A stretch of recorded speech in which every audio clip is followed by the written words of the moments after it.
Hello and welcome to Interpreting India. I'm Srinath Raghavan, and this is a podcast presented by Carnegie India. Every 2 weeks, we bring to you voices from India and around the world as we unpack the role of technology, the economy, and foreign policy in shaping India's relationship with the world. In the light of the recent coronavirus outbreak, we are now recording and producing episodes of Interpreting India remotely. The recent border clashes between Indian and Chinese forces have turned the spotlight on India's defense preparedness and capabilities. In the wake of the standoff, the government has announced a slew of new acquisitions and policies aimed at accelerating the pace of modernization of India's armed forces. In effect, the government has been forced to loosen its purse strings for defense despite the economic shock delivered by the pandemic. The government's ability to undertake a thorough overhaul of the defense sector, however, remains in question. Several analysts and observers have noted that the government's new policies do not go deep enough, that they leave untouched existing structural problems in India's defense institutions. They also note that as the Sino-Indian border conflict winds down, the urgency of defense reforms is likely to fade, a tendency that has been observed in the past as well. Besides, the government's overall response to China's actions during this standoff suggests that its priority is domestic opinion. In this episode of Interpreting India, we take a step back from these immediate discussions and consider the anatomy of India's high defense structures and why certain problematic features have persisted so long. At the same time, there have been some significant reforms over the past year. And it is important to take stock of these and consider how well placed the government is to tackle the challenges that lie ahead. Joining us today to discuss these questions is Professor Anit Mukherjee. Anit is the author of the acclaimed book, The Absent Dialogue, Politicians, Bureaucrats, and the Military in India, published by Oxford University Press in late 2019. Anit is Assistant Professor and Deputy Head of Graduate Studies at the Rajaratnam School of International Studies of the Nanyang Technological University in Singapore. He's also a non-resident fellow at Brookings India and a non-resident visiting scholar at the Center for the Advanced Study of India at the University of Pennsylvania. Before his academic career, Anit has also served in the Indian Army, where he was a major. Anit's articles have been published in numerous prestigious publications, including the Journal of Strategic Studies, the New York Times, the Rusi Journal, the India Review, and the Indian Express. Anit, welcome to Interpreting India. Delighted to have you with us today. Thank you so much, Srinath. Great to be here. Great to have you.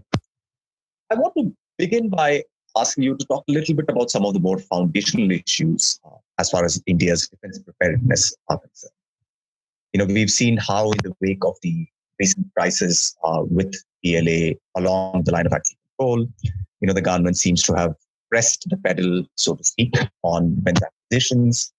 At least in India, the televisions have been showing us all these images of the Rafales kind of taking off for India and so on.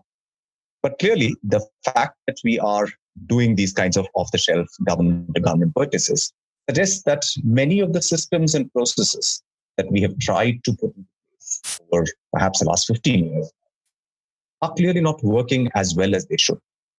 What is the problem? Oh boy, where do I start? The book I just wrote examined different aspects of India's defense policy. And I think there are problems at multiple levels. And so there isn't one single factor of what are the problems. For instance, there's considerable dissonance and at times tension between the civilians and the military. The civilians believe that the military is a demanding bottomless pit, always asking for money, whereas the military perceives the civilians as uninformed and not properly responsive to their needs. So there are problems of multiple stakeholders and multiple perceptions and perspectives on this issue, which is pulling in different directions. And frankly, an inability to properly think through what the Indian military needs, when does it need it by, and what it needs to do to achieve its objectives. If you were to ask me, if you were to force me to answer about one particular issue that we are dealing with now, in the COVID era, the most pressing problem is, simply put, the lack of money?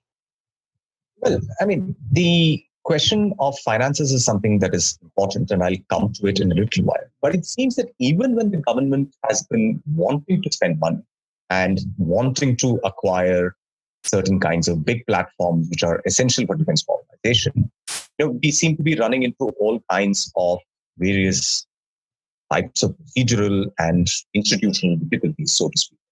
Right? I mean, for instance, the entire process by which the medium-range combat aircraft, the MMR deal, was supposed to have been concluded. It ran for so long, but eventually ended up being scrapped and us going for a sort of a second-order suboptimal solution. So, where do you think the problem lies as far as the institutional mechanisms for procurement? So I think to a significant extent, it lies with too many stakeholders in the system and the mind-boggling complexity of dealing with all of them. Perhaps the best indicator of how complex this is the number of reform committees which have been established to deal with one or more aspects pertaining to procurement. As I explained in my book, since the defense reforms process, which began in 2001, there have been more than 10 committees, as far as I know, one every 2 years, which has been created to examine some aspect pertaining to procurement, acquisition, or the defense production process. Sadly, not all of the reports of this committee are in the public domain, which is a separate issue altogether. But from what we know about them, they all end up arguing that there is a lack of accountability because of numerous actors with differing interests. Moreover, if we were to take a step back, it is clear that there are problems in the services, in the defense industry, both in the public and the private sector, and in different departments within the Ministry of Defense.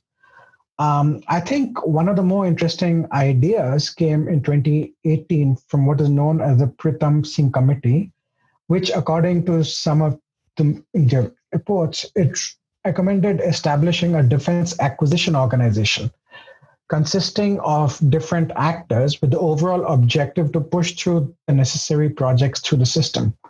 However, as yet, it is unclear what actions were taken by the MOD on the report of this committee. And wasn't the National Security Advisor also brought into the picture to head one of these groups which is going to be looking at acquisitions and so on? I think this was a very interesting development. And the government at that time was perhaps kind of responding to a lot of criticism it had got from the strategic community about the state of defense reforms. However, sadly, there is very little which is known about what the DPC actually ended up doing. Is it still functioning, or has its mandate been taken over by the CDS? How many times did it meet, and what did it achieve?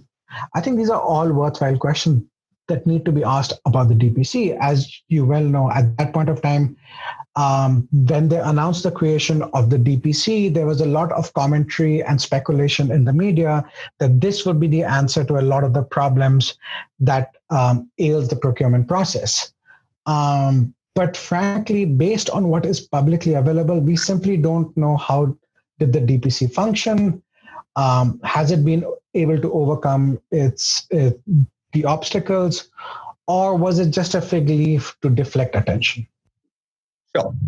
One of the problems with the overall sort of attempt at military modernization, which in some ways underlies also the, at least in terms of kicking off the acquisitions process, is a certain lack of what you might think of as political guidance. So, for instance, the main instrument or the main sort of text with which the armed forces operate is the Raksha Mantri or the Defense Minister's Operational Directive, which is a strange document because it actually originates from the military itself and eventually goes through a system and is only more or less approved or signed off by the Defense Minister. And in turn then becomes the main guidance for how the military thinks about its short, medium and longer term requirements for military modernization. The absence of a clear strategic guidance on what is it that the military is supposed to prepare for, what kinds of capabilities we need to acquire by what timelines, seems to be a problem in its own right. I would completely agree with that. I think is the lack of political guidance the problem in its own right? Makes no sense for a military to frame its own operational planning parameters, which in turn shapes capability development. I think we need more informed and engaged civilian involvement, which comes together with the military, like the leadership, to properly think through the aims, expectations, and anticipated roles and the missions of the Indian military in the short, medium, and long term horizons. Undertaking such an effort may require a serious brainstorming effort, which should perhaps involve the entire senior kind of leadership at the combined commanders level, perhaps in conjunction with political and bureaucratic leaders. For some in the military, what we need is a national security strategy. But I think the main contours of our of the challenges we are going to face in the coming decades are known to all. We should move away from the blame game of who is in charge of, or the blame game that usually emerges from saying that, look, we don't have a national security strategy, and seriously focus on what we need to do to prepare for these challenges. And I think the only way to think about doing that is when politicians, bureaucrats, and the military come together and think about the challenges that we should prepare the military for in the next, 3 years, 5 years, 7 years, 10 years. And that's the most I think you can look forward.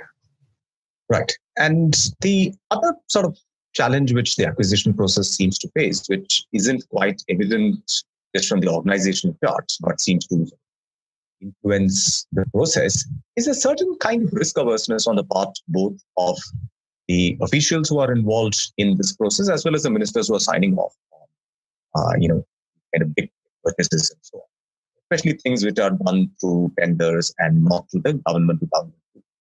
And is there any way that you think this particular aspect of it can be addressed? Because this is a larger problem, right? I mean, in a sense that because of certain kinds of retrospective action taken against policy decisions in other domains, there seems to have been a knock-on effect as far as defense acquisitions.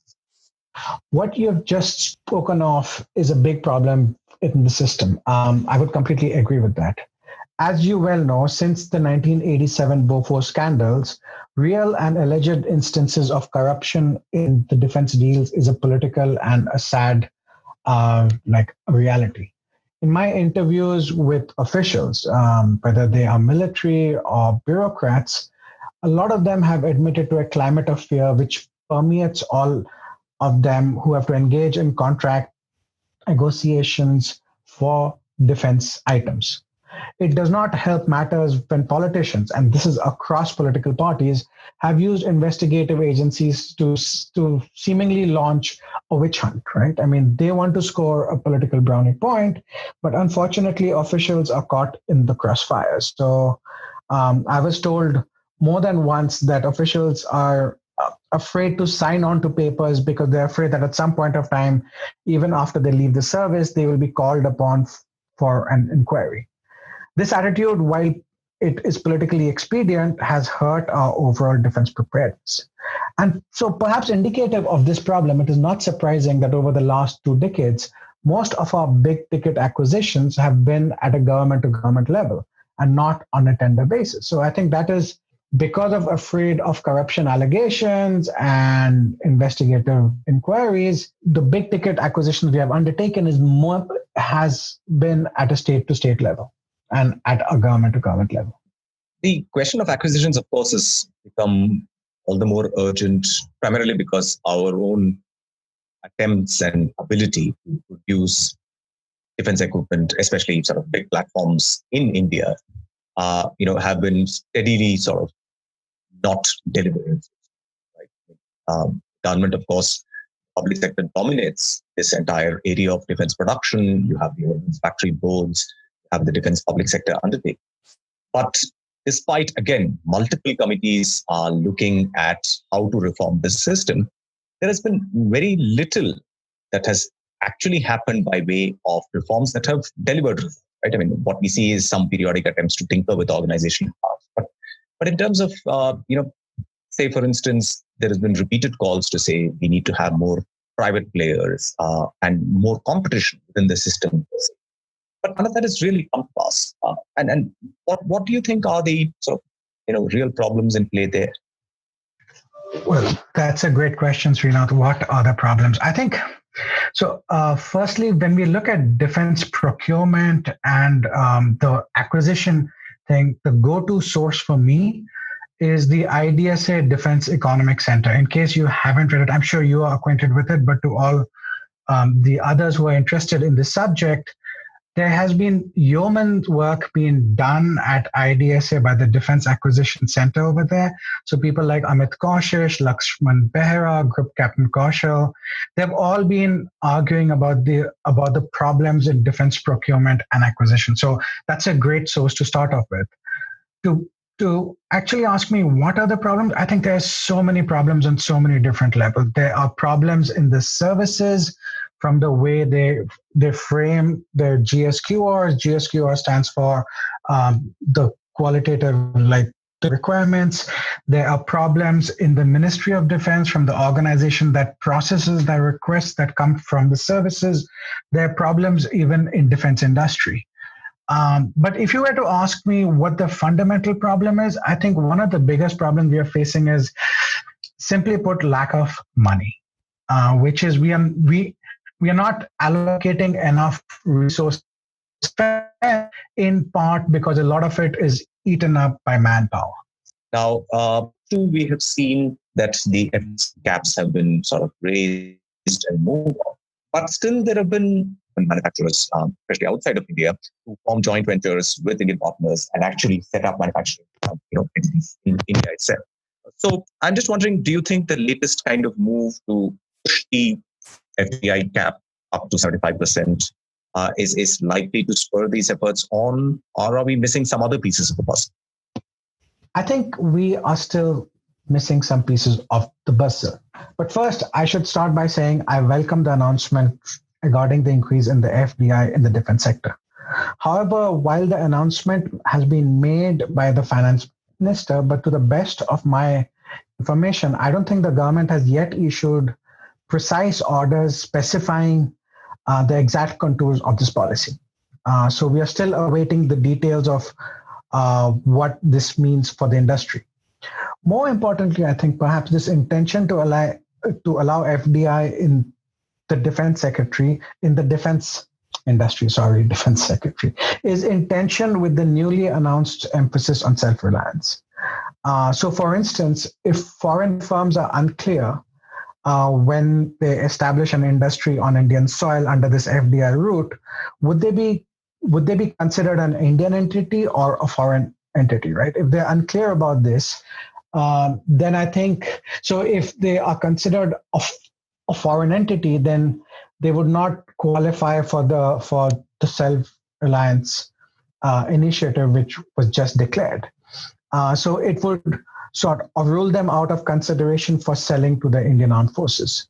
That would make it probably impossible to attract FDI. As such as the system is set up now, I don't think there's enough clarity on this FDI issue. Interesting. Some people have pointed out that there may be another sort of aspect to this as well, which is to say that if you're thinking about foreign defense manufacturers, players, so to speak, getting into joint ventures and actually investing in India, perhaps they're looking for something more than just assurance of orders from the Indian military itself, and that perhaps India will have to relax its export control laws as far as military equipment is concerned, and allow these players to actually sell to third countries as well. I think that's a great point. But first, let's begin with giving this government credit for emphasizing defense exports, which marks a significant departure from the past. They have encouraged both the private and the public defense entities to go to other countries and explore by attending the defense exhibitions and shows. Now, this is, I have not seen this before. So I think this is a very positive step taken by the government. At the same time, I'm not convinced that foreign defense companies would find India as an attractive, lucrative base for establishing an industry for export to third countries. Primarily because if I'm a foreign defense industry, I will make a decision to invest in India based on the logic of expecting a return on my investment. And I think the best assurance they will have is if the Indian armed forces themselves go out and give an assurance that they will buy the equipment. So unless and until the Indian military promises to buy these products, I think this notion that foreign companies would come into India to export to third kind of countries will not bear itself out. Yes, of course. I mean, that remains the primary consideration. The other interesting reform that this government has spotted is, of course, in the domain of what we right, which is the institutional source. And there again, to give the government credit, they have and created the Office of the Chief of Defense Staff, something which has been, I think, made it for 30 years before it has taken institutional shape and form. And they have also created a Department of Military Affairs within the Ministry of Defense as a way of thinking about integrating the Ministry of Defense with the service headquarters, typically, as you point out in your book. Now, I understand this has only been a few months, but how do you read these reforms and the way that they are actually playing out?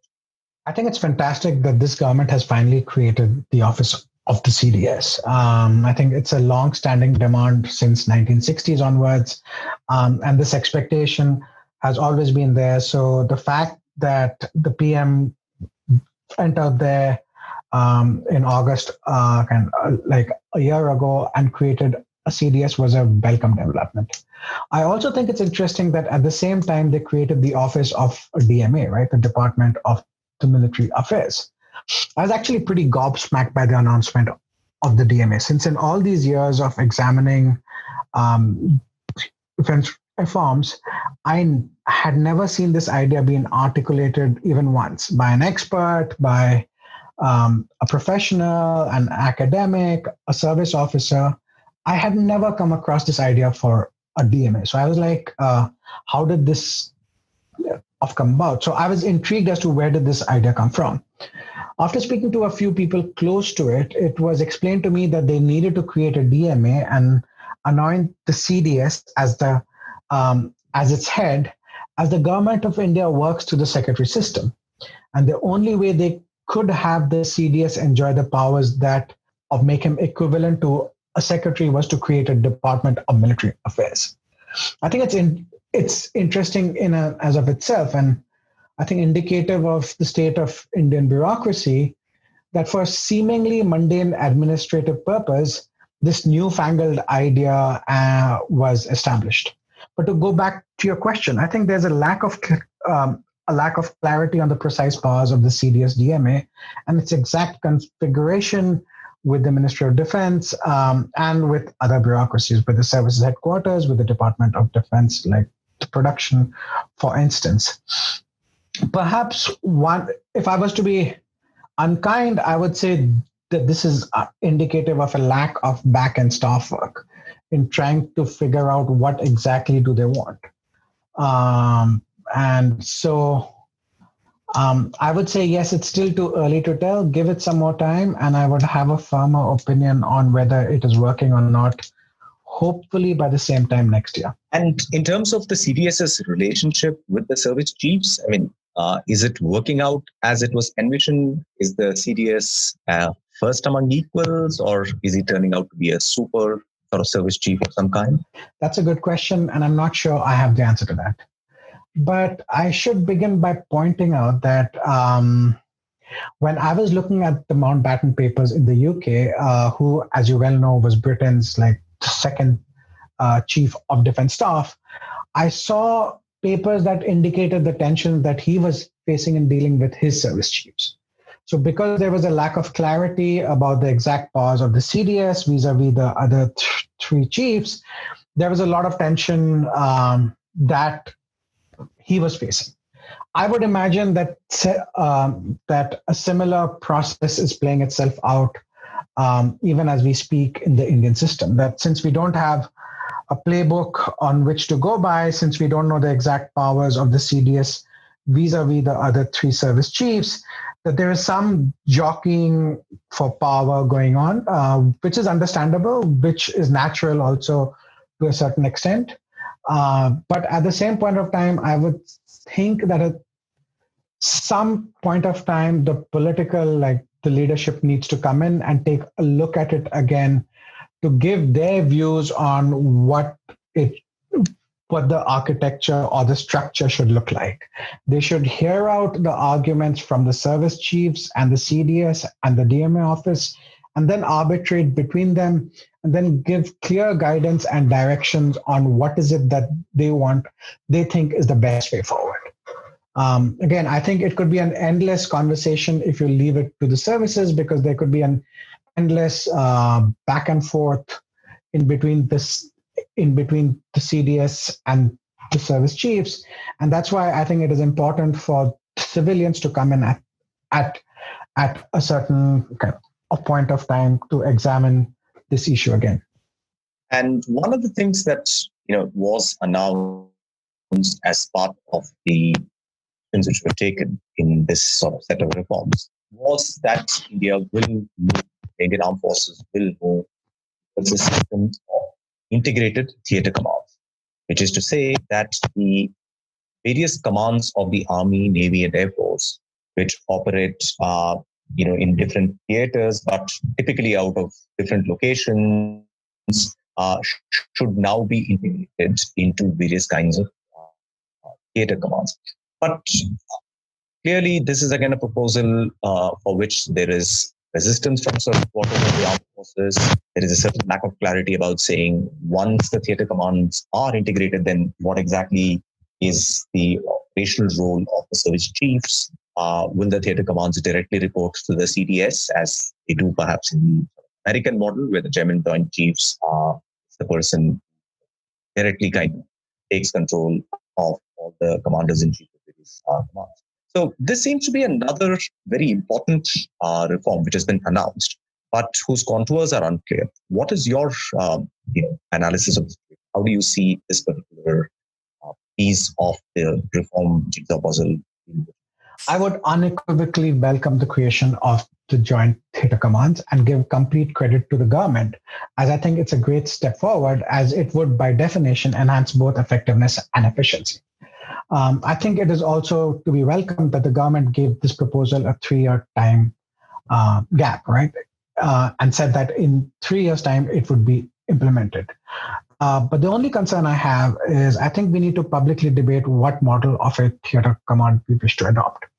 And perhaps more importantly, we need the civilians to sign off on this. I'll tell you why I say this. So in about 2014 or so, I took an interest in trying to look at the Andaman Nicobar Joint Command of why was it established, how was it established, and did it meet the objective of the architects of this reform measure. So I went and met Arun Singh. I interviewed other officers and officials who were involved with creating this Joint Theatre Command. And then I went and I interviewed officers who served in the Theatre Command. And I found out, depressingly enough, that the idea of the architects of this command was that if you create a Joint Theatre Command in the Andaman and the Nicobar Islands, it would be an experiment for replication all across the Indian military. But as I found out that subsequently the 3 services undermined this reform initiative because they didn't want the Joint Command to succeed. So they undermined it by sort of denying assets to the Andaman and the Nicobar Command, and by not posting its best officers to that command. And so it was seen as a career backwaters. And so the point I want to make is it's not enough for the civilians to announce a reform initiative and to leave the implementation to the services. I think it is important for the civilians to come in and quickly tell them that, look, we have asked you to do this. We want to see its implementation through. And it should ensure that bureaucracies, that is service officers, are that they do not undermine it. And so, yes, while I welcome the announcement of the theater command, I also think it is extremely important that the civilians do not take their eyes off the ball. And seems to be another problem, which is about allocation of certain kinds of resources, right, within the theater command. For instance, I have heard, retired senior Air Force officers making what seems from their service perspective a fairly sort of clear point, which is that as the sort of total number of strike assets of the Air Force is already on something of a downward curve, right? I mean, we all know about the number of squadrons and where we are going to stand in a few years' time with all of that. In some ways, they believe that creating theater commands and dispersing these kinds of already somewhat thinning out assets is not such a good idea. That in some ways, and as you're saying, that is even beyond the problem of interoperability and whether Army or Air Force commanders as theater commanders will understand the role of the Air Force and vice versa as well. I mean, that question of jointness, interoperability, all of that is there. But even beyond that, there just seems to be a question about saying whether this is a good idea given where we are in the state of our military modernization and the kinds of strike capabilities that we currently have and the trajectory in which we see. I can see how that's a cause for concern, but I'm not convinced that it should provide a justification for not creating a theater command. And I'm saying this for a couple of reasons. First, most of the militaries which are comparable to the size of the Indian armed forces have established theater commands based on the assumption that centralized command and control enhances effectiveness. If we are to be an exception to that, then we must very clearly explain what is our model of jointness. Second, as you well know, in India's case, we have respective service commands, which are neither co-located, and oftentimes their areas of responsibilities do not even align. This is not conducive to effectiveness, efficiency, as well as interoperability.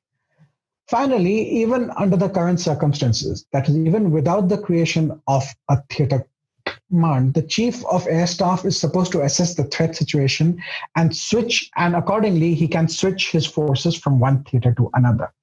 I think a similar step of the ability to switch force from one theater to another, based on the emerging operational picture, can be undertaken even when you create a theater command. And on this aspect, we are not extremely clear. Would the theater commanders be responsible to the CDS, or would they still function under the designated service headquarters?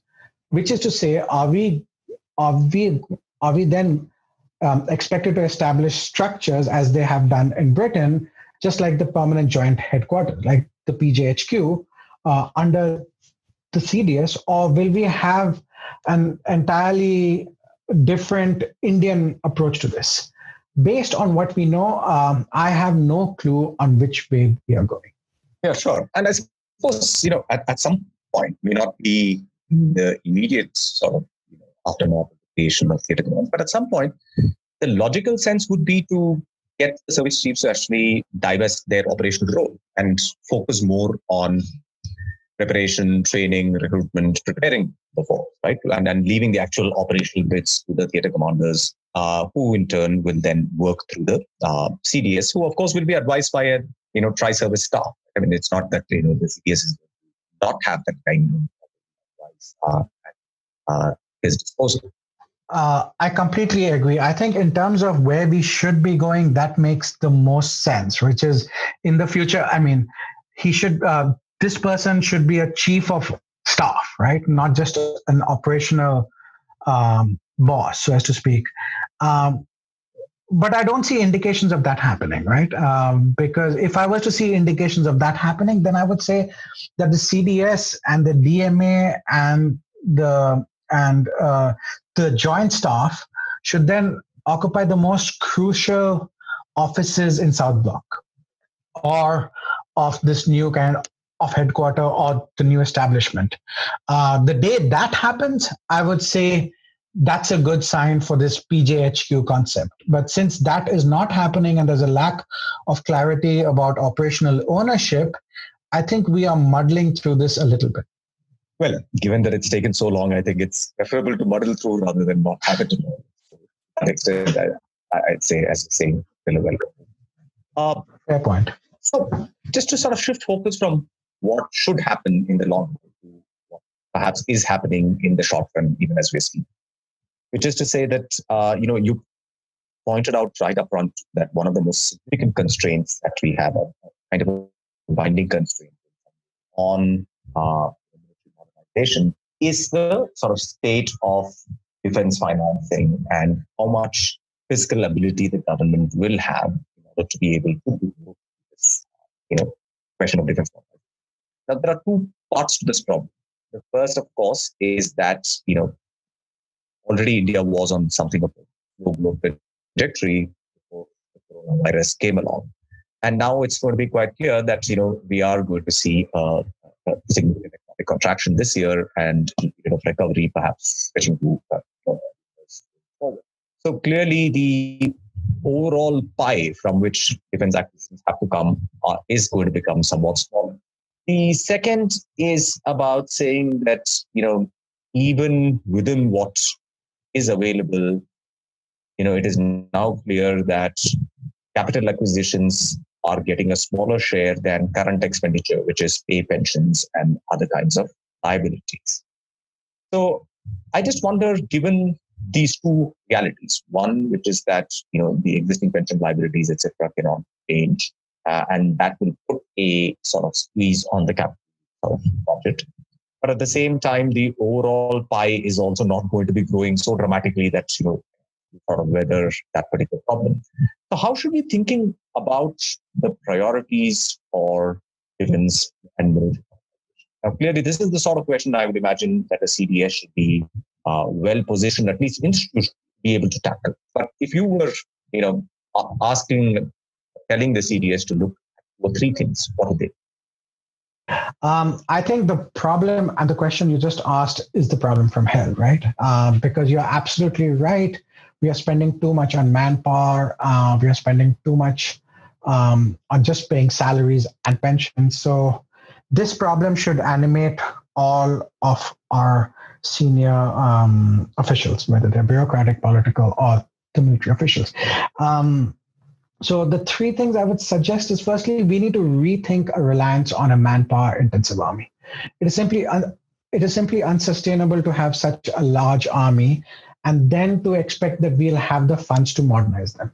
And so we have to take a harder look at the bare essential operational, like the requirements, and perhaps even reallocate and redeploy them. For instance, in a nuclear environment, I think it is fair to ask, are we going to deploy strike corps operating deep within Pakistan in a nuclear environment? Is that a fair assumption? If the answer is highly unlikely, then perhaps we should redeploy and reallocate the resources accordingly. Second, I would say we need to take a harder look at defense pensions, right?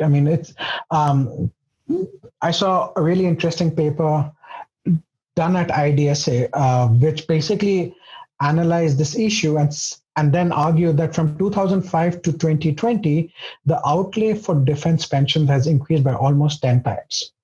The study then goes on to compare India's system of pensions with the UK and US. And I think it makes some really interesting ideas on how to address this issue. Now, again, it's a complex issue, so there's no simple solution. But I also think it requires adequate attention, because otherwise you will keep paying off pensions and salaries and paying off for manpower and not have enough for equipping them. And the third, and I think perhaps the most important thing, is we need to create conditions to facilitate a debate on these issues.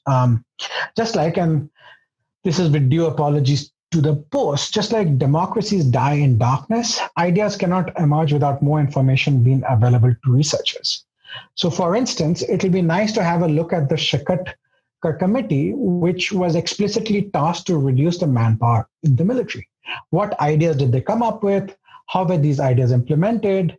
Did they work as planned? Why not?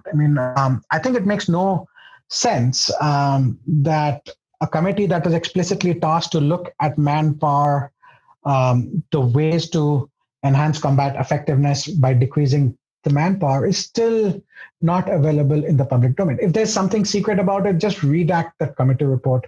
Let us look at these.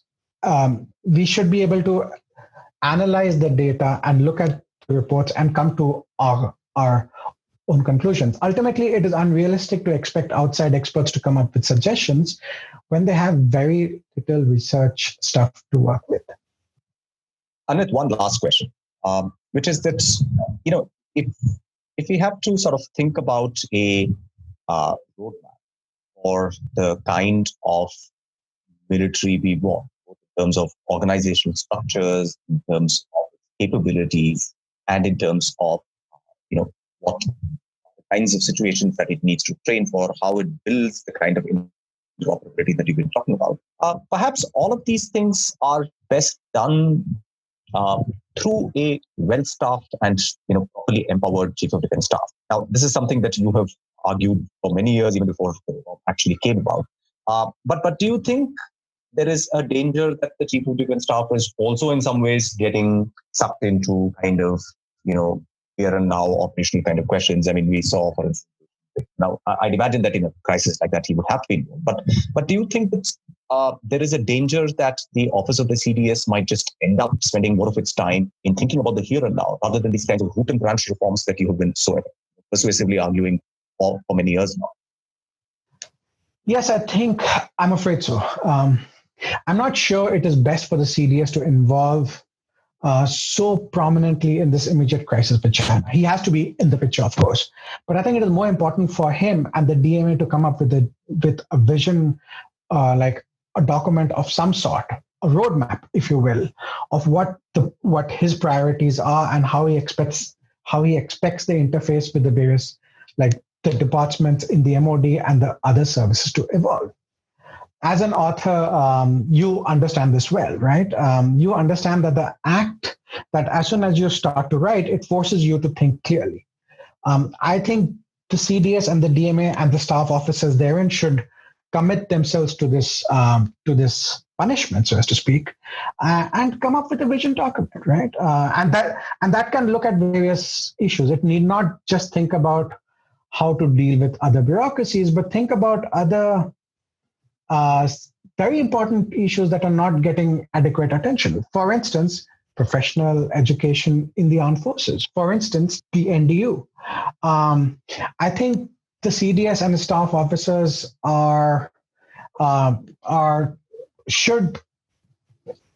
should undertake an endeavor, and I think that would pay off. Unfortunately, in the absence of that, we intermittently hear of ideas emanating from the CDS, and it appears as if they are enacting a policy by floating trial balloons. It is not surprising, therefore, that absent such a document, we hear of the services jockeying and trying to protect their turf. But I think the concerns I have are not as much about this CDS, but also about his replacement and the one after that.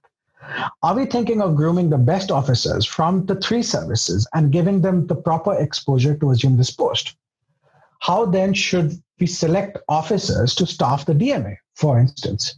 What about the intellectual exposure and career prospects in the respective services? Are we creating a career opportunity so that the best officers in Army, Air Force, and the Navy actually serve in joint appointments? And so ask yourself this question: how many service chiefs in the last 20 years have served in the integrated defense staff?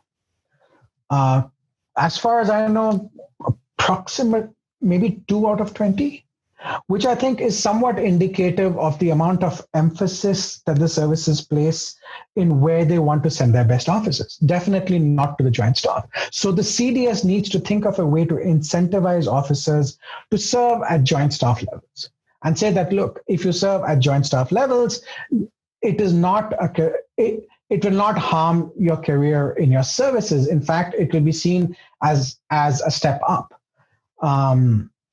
And so I would want to see more big picture ideas emanating from the CDS, backed up by adequate staff work and impeccable logic. Well, I mean, I suppose the good thing is that at least things are on the move.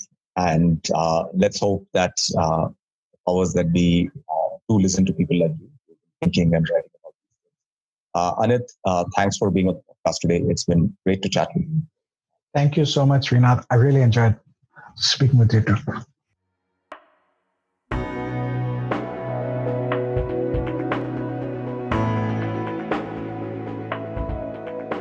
Thank you for listening to this episode of Interpreting India. Stay safe and don't forget to wash your hands. For more information about the podcast and the production team, you can follow us on social media and visit our webpage.